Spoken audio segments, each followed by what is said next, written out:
The Lamborghini Urus is certainly a unique addition to Gran Turismo 7, being the only car of its kind in the game. The only other SUV is the Suzuki Jimny, and I don't know about you, but they're not exactly comparable. But is the big Lambo any good? Well, in this video that is going to be thoroughly put to the test. Driving it on tarmac, on dirt, in standard guise and fully built, as well as setting a lap time in it. Stay tuned.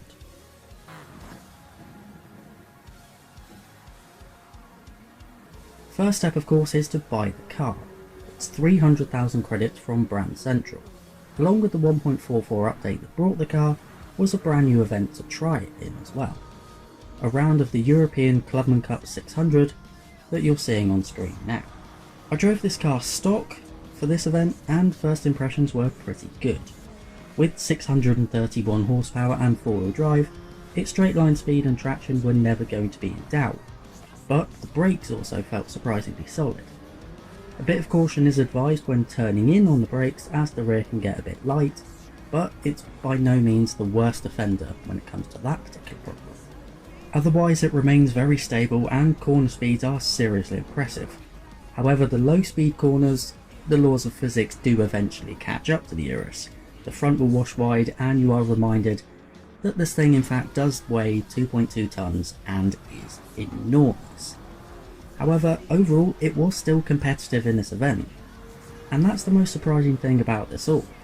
This race, owing to the name, has a performance point limit of 600, and the Urus in standard guise comes in significantly under that at 549 points. So that got me thinking when it came to the hot lap at Road Atlanta. How would it do compared to other cars of a similar performance point level? Well, of all the cars I've tested so far, the closest car to the Urus was the Toyota GR Supra, 5 points lower at 544. If you want to see how the other cars I've lapped here got on, click the link down below or on the card above. But back to the Lambo, my initial impressions from that first race carry over here. Corner speeds are higher than they have any right to be, and it deals with the curbs beautifully. But in the braking zones and during direction changes, it can get a bit clumsy if you're not careful.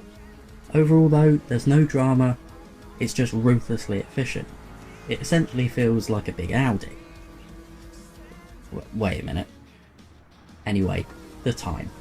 The Supra did a 1 minute 31.9, and the next car up on the leaderboard was the Alfa Giulia GTAM, which comes in 30 points higher at 580.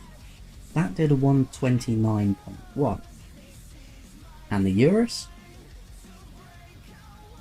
As I suspected, a very good showing, but what's the car like when we customise and upgrade it?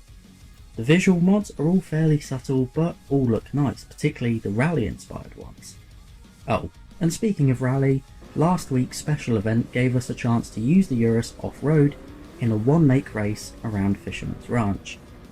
Despite the weight, it coped admirably with the jumps, although I would advise choosing the differential if you want this to be a super effective rally machine, as from standard it's a little too front bias to really work on the dirt. Back to the customization though, the wide body is available, it's fairly subtle and adds about 10 performance points. But now what about the tuning potential? Well, as it turns out, that's quite high. The weight can be dropped significantly from 2,200 kilos to only 1,500. It was hardly lacking in power to begin with, but you can also tune the twin-turbo V8 to beyond 1,000 horsepower. No engine swap is available for the car at the moment, but on the evidence of that, I really don't think it needs it.